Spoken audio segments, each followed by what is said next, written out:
Hello YouTube, this is Billy. Today I'm coming to you with a 2003 Ford Mustang. This one is a V6. And today I'm going to be replacing the rear brake pads. This is this little kit right here. It's the brake caliper tool kit. That's the kit number 57111. You will need a kit like this to push back the caliper. I rented it from my local store and it was like $60.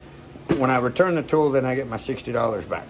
I loosened the lug nuts and then I jacked it up and put a jack stand and went ahead and got the tire removed. The caliper here, right here, this squishy rubber, and right down here, this squishy rubber, that bolt and that bolt, and those two squishy rubbers, that bolt that goes to there, that's your slide bolt. That's why that's squishy. When your slide bolt is working properly, it will function like this so that it will release when it's supposed to release, you know. So I'll be checking that out also while I'm replacing these brake pads. And if these slide bolts need to be, if it's hard to function the slide bolt, then I will clean it and re-grease it so that it will function smoothly. The other three wheels on this car have more life left on the brake pad. For some reason, this one wore out a lot faster than the others. So I'm thinking one of the slide bolts might not be releasing might not be sliding very good. So if that's the case, then, so first thing I'm gonna do now is get this bolt and this bolt removed. Once I have both of those removed, then this right here I can just whoop, and I will tie it up so that it don't just hang on the brake line. To remove those two bolts, I'm using a 12mm. Okay, just got those two bolts removed. So now that they're removed, this caliper, it'll just pull right out. So just wiggle it.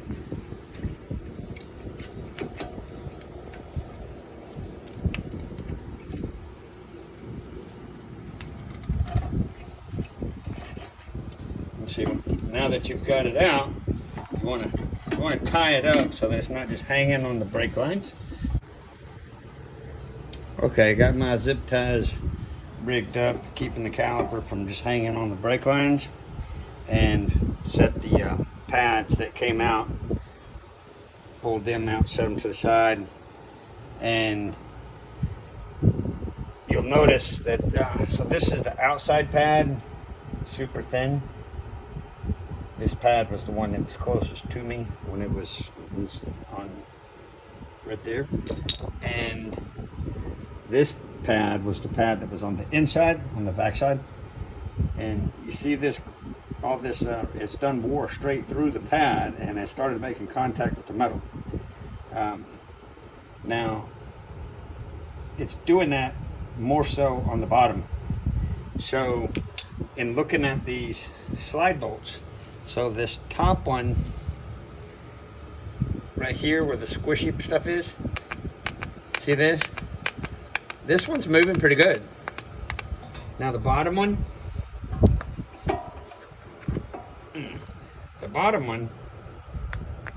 I'm having to forcefully, the bottom one is sticking even with me trying to play with it.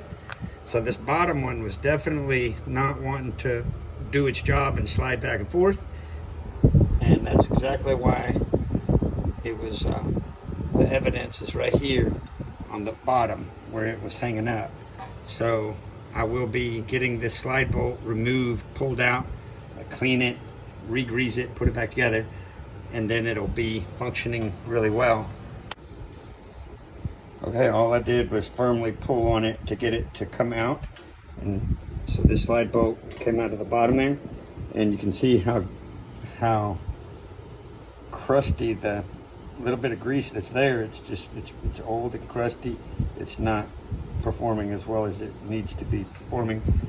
And on this top one, for comparison, I'll go ahead and pull this out. This one's in a little better shape. This one looks a little more like grease versus that other one looks like dried up peanut butter. But I will go ahead and do the both of these. So I'll just clean this up and put some fresh grease and play with it a little bit, and then the slide bolt will go back to functioning properly and fix that issue. Okay, I'm just taking an old shop rag and I've removed the rubber boot. There's the rubber boot. All I did was pull on it, slide it off. I will clean that off really well with the towel, and I will re-grease that with some brand new grease here. This is just a basic Molly grease is all I'm using. Just any kind of grease is fine. I'm leaving the rubber boot on this one just so that it helps me get this rubber boot back on the proper way. And then after I'm done with this one, then I'll do the other one. And then I can get those slide bolts slid back into place and then pick up where I left off on getting new brake pads put in. So now it's nice and clean. I just cleaned it up with the little towel here. And to get inside the hole that the slide bolt goes into, I'm just taking Q-tips and getting in there really good and cleaning out it as good as I can, because I'm going back in with the new grease. Okay, now I got me a blob of the new grease put on there. Put a little bit with the tip of my finger right in the end of the hole, and then shove that in there, and I'll work it around. Also got to get that little rubber boot back into place. Also on the little rubber boot, I took the shop towel and just shoved it through to where I could pull on it and got it to go back and forth.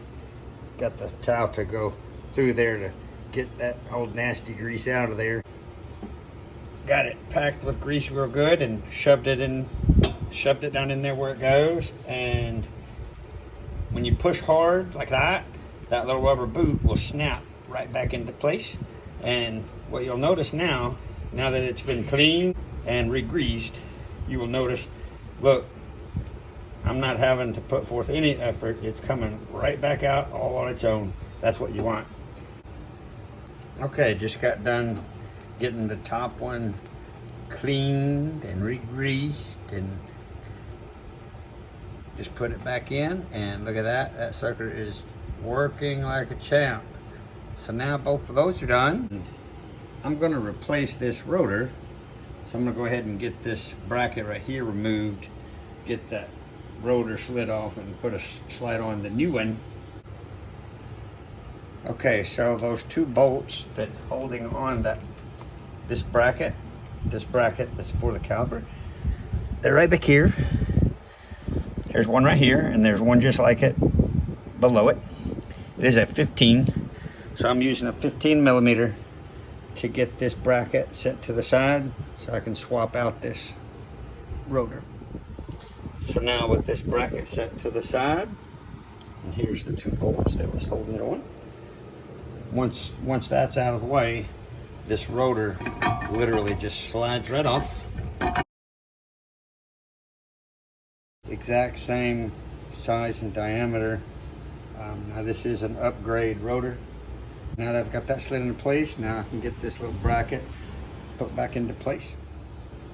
Using my fingers, I got the bolts started and then tightened up with the ratchet wrench. And so now this bracket is back to the vehicle. So now I will take these old brake pads. This one was the outside one. This one was the inside one. And I will make sure that I'm putting replacement pads that look exactly like them in the same spot. Old ones on the left, new ones on the right, and it looks like a really great match.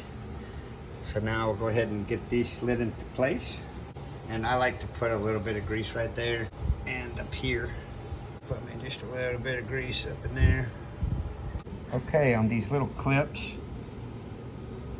if you can see the position I'm holding it,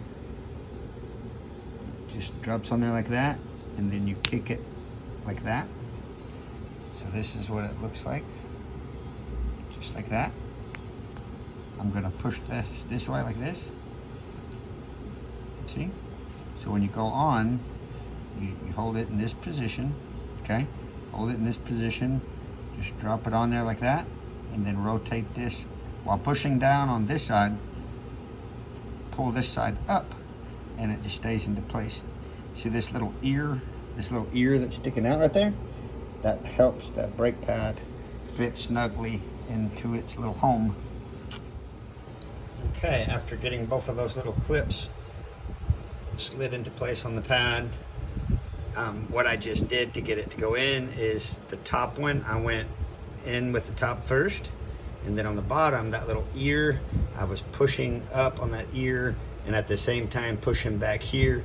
And I had to do it kind of forcefully to get it, because with those little clips, it's gonna fit pretty snug, but that's what you want.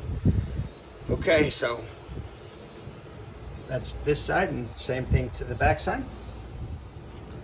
Okay, so now that I've got both sides into place good, so now it's time to get my little tool rigged up on the caliper and get that caliper pushed back. So this is what the tool looks like when it's in place. I'm using the tip that I'm using out of the set. They have letters, and the one that I'm using is F. F lined up really well. And so once you get the tool in there like that, you turn this one backwards, you turn it lefty-loosey, and when you turn it lefty-loosey, this plate, this kind of half moon plate that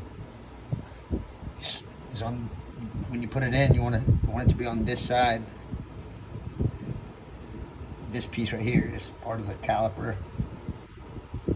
In any event, so in this position, with one hand holding this firmly, and I'm using a wrench as a cheater, so I'll put this on there like this to help me turn that.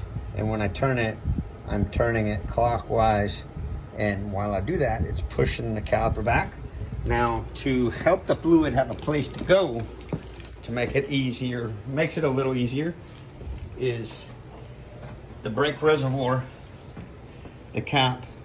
I pull this off and put it up here on the windshield wiper, that way I don't forget to put it back on. Removing that cap helps give the fluid a path of least resistance right back to the reservoir. So I'll finish getting this caliper piston pushed back, and once it's pushed back all the way, there will be no question, because it will not go anymore. Once it's all the way back, then you have enough room to slide it over the brand new brake pads. The more you get the caliper to go back, this piece that I'm tapping on with my thumb, you will have to turn it more lefty-loosey. And when you turn this one lefty-loosey, it makes it fit more tight there. So every so often you have to turn this lefty-loosey to keep that a good tight fit as you're getting that caliper pushed back. Okay, I finally got it pushed all the way back. So now to remove this tool, this one that we would turn lefty-loosey to keep it tight, because you got to keep this tool in there tight, because the further the piston goes back, it'll start getting loose. So during the procedure, you're turning it lefty-loosey every so often to keep this tool in there snug, okay? Well, once you get it pushed all the way back, you'll turn this righty-tighty, and when you turn it to the right, it'll loosen up to where you can just pull it right out. Okay, this little bracket right here that's helping hold this line here, I'm removing this bolt to help this line have more slack. That way I can get the caliper pulled into place, and once I get the caliper into place, then I'll just put this back. This bolt right here, I was using a 1/2" socket. Okay, now I'm ready to get the caliper slid back into place. So now I will just raise it up and carefully get it slid back into place.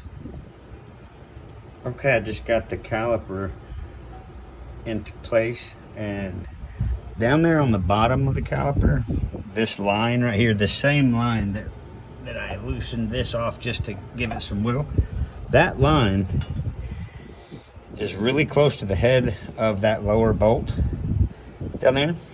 You will be kind of fighting that a little bit, but on getting the caliper into place, these slide bolts, squish them in like this, both at the same time, and at the same time getting the caliper head back into place and getting the bolts to go in. Do it as much as you can by your fingers. That way you can tell if it's not going in correctly. I just got those snugged down. Be careful on your slide bolts. You don't want to tighten them too much. So now that I've got the caliper back into place, new rotor into place, now this little bracket that I took off, I'll get that put back together now. This one is ready for the wheel to go back into place.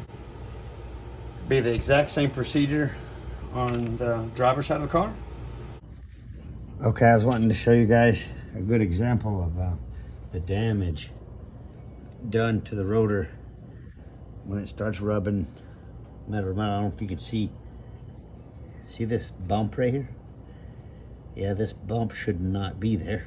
This one was the one with the slide bolt that was not functioning properly. So because that slide bolt wasn't functioning properly, when the slide bolt's working properly, it slides back out of the way. And when the slide bolt's not working properly and you press the brakes, well, it's kind of staying against the rotor, so that causes the brake pad to wear out really fast, and eventually metal to metal will sure do some damage to the rotor. Everybody, this video may help. Well, hope everybody has a great day. Stay safe. Bye.